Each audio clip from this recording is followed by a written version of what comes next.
네, 강프로입니다. 자, HLB 보겠습니다. 오늘 시장이 폭락하는 과정에서도 HLB는 반등에 성공했습니다. 어제 제가 말씀드렸죠? 먼저 조정을 받았어요. 근데 오늘 시장이 폭락한 이유는 다들 아실 겁니다.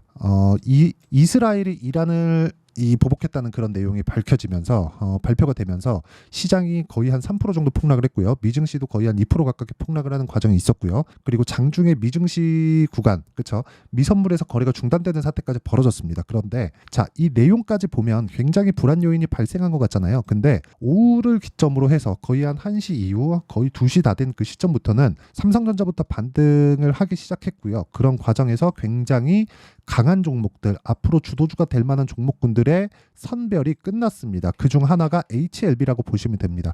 만약에 오늘 코스닥 같은 경우에 1.6% 정도 하락이 나왔습니다. 근데 만약에 HLB가 약세 종목이었다. 그냥 앞으로 반등도 어렵고 그런 종목이었다면 HLB가 오늘 이렇게 반등에 성공할 수 있었을까요?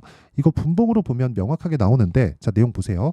정확하게 11시 반을 기점으로 반등을 시작했고, 그렇죠. 그리고 반등폭을 확대시키기 시작한 건 13시, 그렇죠. 거의 13시부터 반등폭을 확대시켰고 시장은 폭락이 나왔는데도 불구하고 2.7% 정도의 하락이 나왔다. 그러면 그동안 제가 HLB가 왜 빠졌다 그랬죠? 가격이 먼저 올랐기 때문에 빠졌다 그랬죠. 그리고 먼저 지금 반등을 조금씩 모색하고 있는 건 뭐가 나왔다는 거예요. 조정을 먼저 받았기 때문에 시장 대비해서, 그렇죠, 선조정이 있었다는 겁니다. 이런 과정에서 다른 종목들 있죠. 예를 들어서 업종으로 이 구분지어서 보면 반도체 종목군들 중에서도 선별적인 움직임이 나왔습니다. 예를 들어서 STI, 그렇죠. STI 같은 경우에도 보면 어떤 식이 됐습니까? 오늘자로만 보면 9.6%가 빠졌죠. 근데 반도체 종목임에도 불구하고 3월 초 이후에 시세를 못 내다가 어저께까지 반등을 했고 오늘, 그렇죠, 다시 매물 소화 구간에 들어갔습니다. 이게 무슨 얘기냐면 먼저 조정을 받으면 시장이 안 좋은 구간에서는 반등을 합니다. 근데 반등하는 과정에서 만약에 반도체처럼 주도 섹터군에 들어있다 그러면, 그렇죠, 아무리 그런 상황이 있다고 하더라도 고가에 대한 매물 소화 과정은 있어요. 이게 하락폭이 커지면 커졌을수록, 그렇죠, 직전 하락폭이 컸으면 컸을수록 반드시 매물 소화 과정은 거치고 가야 됩니다. 이건 그냥 무조건이라고 보시면 돼요. 그냥 기본값입니다. 기본값. 그러면 HLB, 그렇죠, HLB로 돌아오면 어떻게 될까요? HLB도 당연히 올라가는 과정에서 고가 구간까지 온다면 매물 소화 과정이 있겠죠. 그러면 여기서 확인하고 매수해라 한다는 건 무슨 얘기예요? 지금부터는 타점을 잡고 매매를 해야 되지만 올라가는 과정에서 여기 12만 9천 원 선을 기점으로 매물 소화 과정을 거칠 거고, 오늘 하락을 이 내용하고 합쳐서 보면 시장에 대한 가격 부담이 이제는 없어졌기 때문에 시장이 HLB를 밀어 올릴 수 있다. 오늘 만약에 반등이 안 나온 종목들, 장 후반에도 낙폭을 줄이지 못한 종목들, 이런 종목들은 시장이 반등 나와도 어려워질 수 있습니다. 그렇죠? 근데 HLB 같은 종목들은 뭐예요? 시장이 장중에, 그쵸, 반등하는 과정에서 동일하게 강세를 보였고 종가 기준에서 코스닥이 1.6% 빠졌는데도 불구하고 2.7% 강세 마감이 되었다는 점은 앞으로도 주도주가 될 수 있는 가능성을 오늘 보고 넘어갔다고 보시면 됩니다. 이게 오늘 이야기를 드리는 핵심이에요. 환율이 급격히 올라가다 보니까 오늘, 그렇죠. 오늘도 그렇고 이번 주 내내 계속 환율에 대해서 굉장히 시장에 대해서 문제를 삼고 환율이 문제다, 시장이 문제다, 시장 급락 나올 수 있다, 금융위기까지 번질 수 있다, 이런 내용들이 있었습니다. 그런데 실제 시장이 폭락 나왔을 때 HLB는 어떻게 됐나요? 안 되죠. 근데 내가 만약에 이쪽 구간에서 잡았다면 한 번은 싸게 잡을 수 있지만 이런 구간이 계속해서 반복되면, 그렇죠, 모두 맞출 수 없기 때문에 확인하는 과정을 거치고 매매를 해야 됐다고 이야기를 드리는 거고, 오늘자 기준에서 시장이 내릴 수 있는 폭, 그리고 시장이 보여줄 수 있는, 전쟁이 확전되었을 때 시장이 보여줄 수 있는 모든 내용들이 다 나왔기 때문에 우리는 HLB를 그냥 기준 잡고 잡혀있는 스케줄에 맞게 매매만 이어가면 된다. 하지만 이격이 벌어지거나 고가 저항 구간에 있을 때 물량을 줄이고 내가 타점을 꾸준하게 잡아가야 되는 노력 정도는 필요하다. 여기까지가 오늘 이야기를 드리는 핵심 내용입니다. 자, 그러면 이런 내용에 대해서 제가 시장에 대한 부분, 그리고 HLB를 어떻게 봐야 되는지, 그리고 수급이 왜 들어오는지, 그리고 올라가서 매물 소화를 왜 먼저 받고 지금은 안 빠지는지, 그 내용에 대해서 이야기를 드렸는데 모두 다 이해가 되잖아요. 그러면 매매 자체가 완전히 달라집니다. 예를 들어서 이런 구간입니다. 자, 오늘 시장이 폭락하는데 2949은 시가부터 갭 구간에 들어갔고요.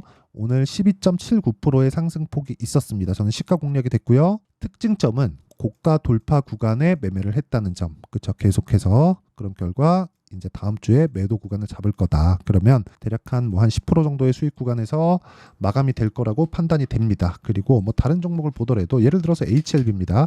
HLB 같은 경우에 어때요? 제가 1월 달부터 계속 공략을 했죠. 이쪽 구간 30%, 이쪽 구간에 거의 한 18% 정도, 그리고 이쪽 구간에서 한 12에서 13% 정도 이렇게 수익이 나왔고 이렇게 다 나와 있죠. 그리고 제가 반등을 확인하고 나서 매수를 잡고 들어갔다. 그리고 오늘 또 반등이 나왔다.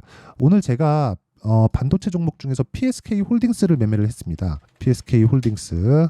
자, 오늘 보면 제가 정확하게 보여드릴게요. 분봉 타점으로 보면 정확하게 제가 올라가는 반등을 확인하고 매수한 구간이 있죠. 자, 그런데 애초에 이미 반도체 쪽은 보유하고 있었어요. 그렇죠? 이거 다 보내고 이제 올라가기 시작했는데 전쟁에 대한 부분으로 인해서 반도체가 폭락이 나오기 시작했고 그런 구간에서 나는 매물을 더 늘렸다. 그렇죠? 매수 물량을 더 늘렸다. 근데 이 종목까지도 돌파 구간에 있다는 점, 그리고 이 내용에 대한 부분을 여기 소통방에서 모두 공유합니다. 자, 아까 전에 보셨죠? 이구산업, 그리고 HLB나 그런 부분, 이런 내용들까지도 제가 다 공유를 하고 있으니까 내가 매매하는 과정에서 너무 어렵다 그러면 제가 소통방에서 진행하고 있는 10억 만들기 프로젝트에 들어오세요. 다 무료로 진행하고요. 구독과 좋아요 이 두 개 눌러주시면 됩니다. 그리고 상단에 있는 전화번호로 10억 또는 구독, 소통, 그렇죠? 이 세 가지 중에 하나를 문자로 보내주시면 제가 소통방 입장 링크를 순차적으로 공유를 해드리겠습니다.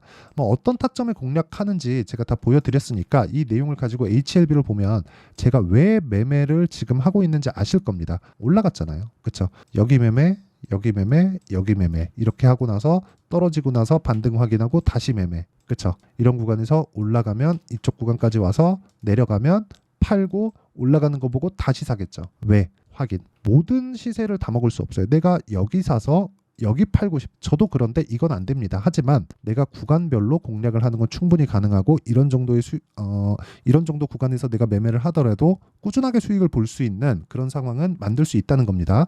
그러면 이 내용에 대한 부분 왜 그런지, 그렇죠? 원리가 있겠죠. 그 원리를 풀어서 실시간으로 제가 이야기를 드리고 같이 매매를 진행하는 방이 여기 10억 만들기 프로젝트를 진행하고 있는 소통방이고요. 구독과 좋아요 눌러주시고 상단에 있는 전화번호로 10억 소통, 구독, 그렇죠? 이렇게 문자 보내주시면 되고 아무거나 문자를 보내주시면 제가 여기 입장 링크를 다 보내드리고요. 그리고 이런 내용을 어떻게 만드는 건지, 그리고 그 원리에 대한 부분은 여기 HLB의 가격과 단기 보유 전략, 그리고 최근에 시장이 너무 안 좋기 때문에 HLB의 제가 실시간 타점을 문자로 공유를 해드리도록 할 테니까 구독과 좋아요 두 개 부탁드리고요. 상단에 있는 전화번호로 HLB, 자 HLB라고 문자 보내주시는 분들에 한해서만 제가 가격과 단기 보유 전략과 함께 실시간 타점을 문자로 공유해드리도록 할 테니까 구독과 좋아요 부탁드리고요. 상단에 있는 전화번호로 HLB라고 문자 보내주시면 됩니다. 자, 그러면 내용 정리 한번 할게요. 주식시장은 미래 가치를 가격이 먼저 반영한다. 그래서 오늘 시장이 폭락하는 과정에서도 올라가는 종목이 강한 종목이고, 그래서 제가 오늘 PSK 홀딩스를 포함해서 그쵸, 강한 종목군들을 매매한 거다. 다음 주에는 시장이 충분히 빠졌기 때문에 종목에 대한 특별한 이슈가 없더라도 반등은 합니다. 근데 반등하는 과정에서 주도주를 잡는 건 다른 이야기이기 때문에 우리는 항상 강한 종목을 잡는 방법을 알아야 됩니다. 그래서 강한 종목을 어떻게 분류하고 어떻게 판단해서 그쵸? 매매를 했을 때 어느 정도의 결과가 나오는지까지 제가 다 이야기를 드리도록 할 테니까 영상 끝까지 시청하시고요. 모든 분들이 성공 투자하셨으면 참 좋겠습니다.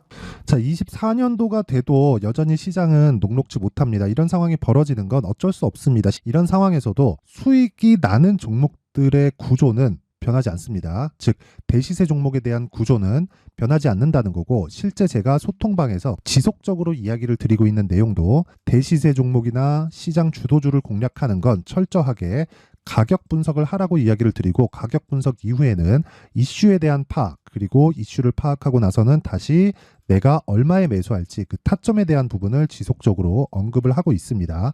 자, 근데 생각해 보세요. 1월 달에 시장이 굉장히 어려웠습니다. 어려운 상황에서의 어떤 종목들이 강했냐 보면 반도체와 그리고 바이오입니다. 자, 실제 여기 보면요. HLB에 제가 실제 매매한 내용을 띄워놓고 보여드리고 있는데 1월 22일부터 매매를 시작해서 4일 동안 31%의 수익 마감이 됐고요. 그리고 여전히 신고가 종목입니다. 자, 그리고 그 다음 어보브 반도체, 이름을 보시다시피 반도체 종목이죠. 그리고 AI 반도체는 지속적으로 강세를 보이고 있습니다. 이 종목도 신고가를 먼저 달성한 이후에 제가 21%의 단기간에 21%의 큰 수익을 내고 마감이 됐습니다. 다시 재공략을 준비하고 있고 이런 부분은 소통방에서 다 공유를 해드립니다. 자, 그리고 그 다음 코세스. 자, 코세스 같은 종목도 당연히 그쵸, 신고가 종목이고요. 그리고 반도체 종목입니다. 이 종목도 영업일 기준에서 이틀 동안 대략 한 15%의 수익 마감이 됐습니다. 내용을 한번 보시면 어떻습니까? HLB를 포함해서 뭐 30%, 20%, 뭐 15% 이런 식의 수익이 지속적으로 발생하고 있는데 이 세 종목 모두 다 신고가 종목이고 1월 달에 시장이 약세를 보이고 있는 구간에서도 강했었던 그런 종목입니다. 특징점이 하나 있는데 그 이슈에 앞서서 가격이 먼저 반영했다는 거죠. 자, 근데 그게 기업 밸류업 프로그램이라고 하죠. 그 종목들도 마찬가지입니다. 오늘은 그 부분에 대해서 이야기를 드릴 텐데 그렇게 제가 가격을 먼저 보고 이슈에 대해서 파악하는 이유는 결과적으로는 큰 시세를 먹기 위한 사전 준비 작업입니다. 실제로 큰 시세를 먹기 위해서 사전 준비 작업을 했을 때 여기 레인보우 로보틱스 127% 그리고 ISC 98% 그리고 한미반도체 97%의 큰 수익을 내는 상황을 만들 수 있습니다. 어떤 식으로 소통방에서 진행됐는지 그쵸, 그 상황을 제가 이야기를 드린 건데 이런 상황도요 당연히 신고가를 공략했을 때 가능한 겁니다. 자, 그러면 이번에도 마찬가지입니다. 그쵸, 정부 주도의 코리아 디스카운트 해소 방안이 2월 달에 발표를 하고요. 그리고 2월 달에 발표된 내용을 토대로 주가가 움직이는 게 아니라 이미 움직인 내용이 있죠. 실제 이 내용은 크게 중요한 게 아니라는 겁니다.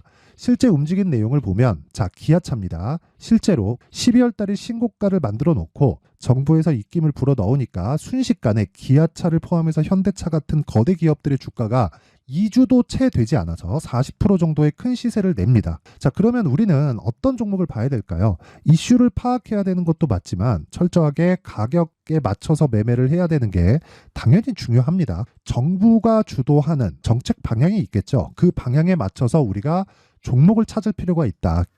자, 그럼 답이 나왔습니다. 정부가 주도하는 방향에 맞춰서 제2의 기아차를 찾는 게 지금은 중요하다. 근데 정부 정책의 방향에 맞게 가자. 그랬을 때 앞서서 제가 보여드렸었던 내용인 여기 레인보우 로보틱스 127% 그리고 ISC 98% 그리고 한미반도체 97%와 같은 수익을 낼 수 있습니다. 물론 시간에 대한 부분은 최소 2주의 시간이 필요하고요. 그리고 최장 3개월 안에 끝내야 됩니다. 자, 기아차의 시세를 보셨던 것과 같이 2월 달에 정부 정책의 방향이 결정되고요. 바로 3월 달이면 시행입니다. 자, 그러면 우리는 거기에 맞춰서 당연히 종목을 찾아야 되고 제가 제2의 기아차를 찾아놨습니다. 제가 아까 전에 소통방에서 이야기를 드렸었던 내용 다 공개를 해드렸는데 그 내용처럼 종목만 받고 싶다 하시는 분들은요. 상단에 있는 제 전화번호로 대시세, 자, 대시세라고 문자를 보내주시면 정부 정책의 방향에 맞는 종목을 모든 분들에게 무료로 공개를 해드리도록 하겠습니다. 자, 제가 원하는 건 채널 성장이 목적입니다. 자, 그래서 구독과 좋아요 꼭 좀 부탁드리고요. 모든 분들이 정부 정책에 맞는 방향으로 매매를 이어가서 큰 수익 보셨으면 좋겠습니다.